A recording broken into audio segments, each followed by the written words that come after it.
Ayan, umagang kay ganda mga ka-Team EDSI, kumusta? So, nahimasmasan na ba tayong lahat? Ako is nakafocus ako kung saan ako kinikilig.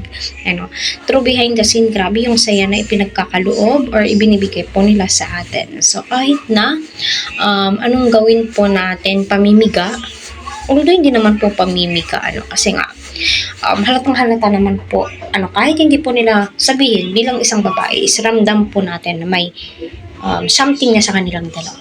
Di ba? Yung something, yung nag-good way naman po, kasi, alam po yan ng parents ni Beyonce, syempre. Very open naman po si Beyonce sa pamilya po niya. And then, sa issue naman po, patungkol ka lang. Mas malalim na po yung pinagsamahan ni Eds kaysa yung dati po niyang ka-love team. Kaya, kahit anong gawin po ninyo, hindi po ninyo masisira ang samahan ng EDSI. Syempre, andyan yung mga supporters, viewers, commentators na magtatanggol para kay Beyonce. Yung ginagawang kabastusan, binabypass, pinapamukha, mas bitter si Pano.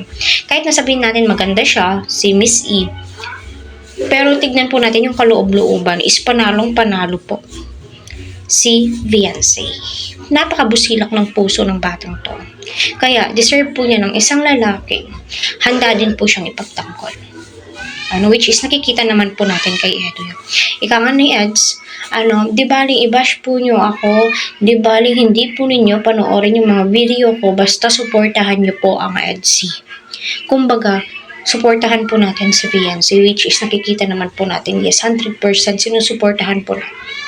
Hindi tayo makikinig sa mga panghaharot or pagda-down nila sa Etsy. Importante, hinding-hinding ipagpapalit ni Edo si Beyonce. Yun naman po yung pinaka-importante sa lahat, diba?